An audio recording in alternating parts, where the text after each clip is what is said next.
What happens when you bake a pizza upside down?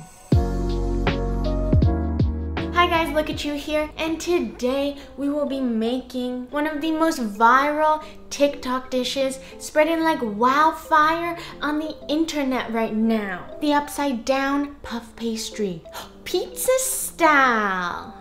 And as always, my sous chef Miku has kindly collected all of our ingredients. So let's see what we have to work with.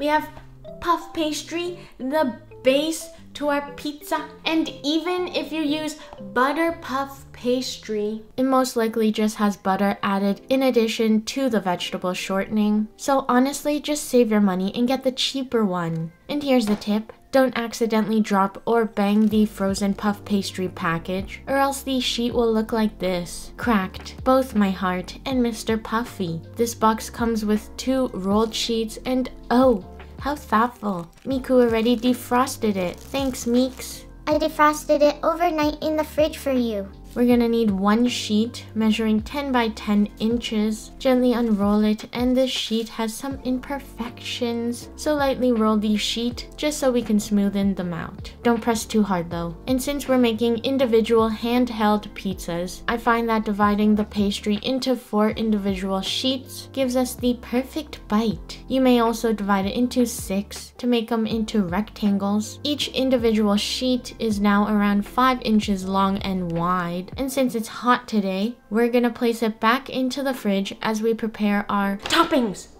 Now this trend actually started off as a dessert or as a little pitta-patta sweet sad snack.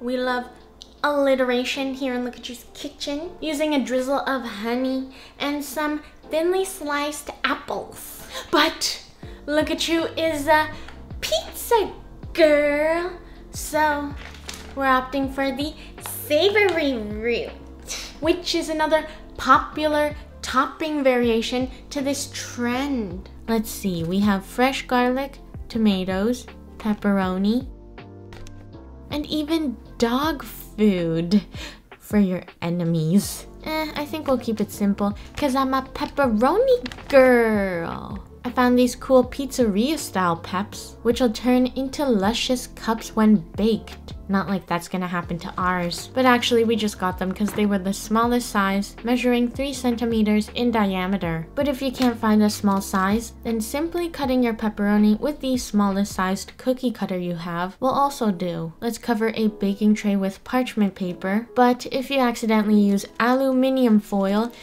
let's just say you'll end up crying on the kitchen floor after it's baked. I'm drawing a small dot for each corner on the parchment paper just to outline the 5 by 5 inch dough, but you can just make a mental note. Place a couple slices onto the parchment paper. 3 to 6 pieces per pizza will do mighty fine. Try to bundle them in the middle, just like a normal pizza, leaving some room for a crust on the edges. Next up, mozzarella. No, mozzarella. Oh yeah, mozzarella cheese. Pre-sliced, that is, because that makes our life a whole lot easier. For all my precise stands, each slice is around 3.5 by 3.5 inches. So let's grab a cheese slice and gently place it in the center on top of the pepperoni. And you can use any cheese you fancy, as long as it's not Limburger cheese. P.U. It's the stinkiest cheese in the world. Now that our cheese is getting to know our pepperoni, it's time to introduce the sauce. We have sriracha, honey, if you're making the sweet version, pizza sauce, or even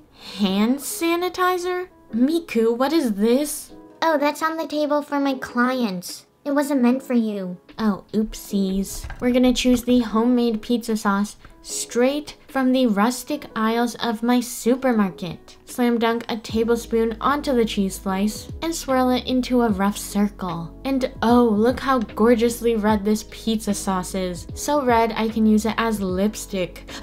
Which I've never done before because my lips are already red from the pizza sauce. Anyways, now that our pizza is assembled, all we need is our bottom crust. Gently place the cold puff pastry crust, centering it right on top of the toppings, or shall I say bottomings. Get it? now? Okay. Puff pastry is simply hundreds of thin layers of butter and dough rolled into a thin sheet, and this will puff up quite a lot, so don't be surprised to see a giant puffy thing once the timer goes off. And finally, let's make sure to seal the edges of the puff pastry to the parchment paper with our pitta-patta fingertips. Let's crack and beat up 1 egg to make an egg wash, brushing a thin layer onto each pizza. You can also use milk instead of egg. But look at you. We won't even see that egg wash because it's gonna be the bottom crust. Yeah, I know, but it adds a healthy 0.003 milligrams of protein to each pizza. And it also makes it look prettier, just like you, and more appetizing coming out of the oven. And I don't know about you, but I eat with my eyes first. Oh, I eat with my nose first. I know, Miku, I know. Slide them into the oven, preheated to 400 degrees Fahrenheit or 200 Celsius, and bake until the top is crispy golden brown. It should take around 15 minutes. Looking nice and poofy. And you know who else is poofy? Miku! And she says to get this video to 150 likes so she can get rewarded with a slice of our pizza for next video. 15 minutes is up already. Oh yeah, thanks for reminding us, Meeks. No problem. Let's grab our hot potato tray with our gorgeous baseball mitt and wait a few minutes for them to cool. Once it's cooled down a little, it's time for the grand finale. Slowly and gently lift the pizza Jigglypuff up to reveal this mysterious creation we've made. OMG, that's gorgeous. Just like you. And our pizza is coated in a gorgeous glistening film of red pepperoni oil, making the flavor more well dispersed with each bite. You can actually see the pepperoni sort of cupped up a little, and you may think that this upside down pizza trend is pointless, like, why not just make it right side up? But the cheese also gets nice and caramelized, and most importantly, it's just plain fun. Let's just hope Gordon Ramsay doesn't find out about this trend. And there we have it, pizza. Upside down style. And I'm super excited. Oh, alright, cheers.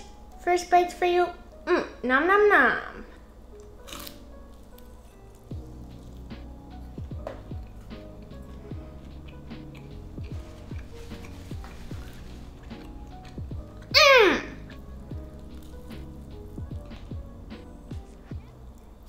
When you first take a bite, you get hit with that oh so flaky and puffy puff pastry crust.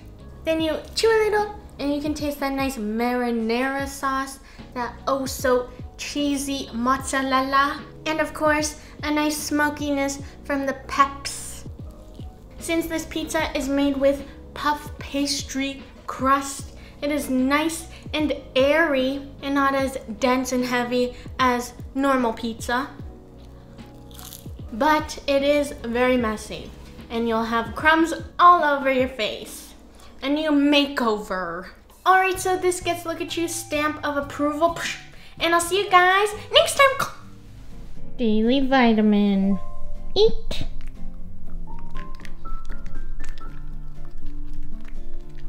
Still delicious, right? And if you're still here, comment, Miku is the puffiest pastry to confuse everyone.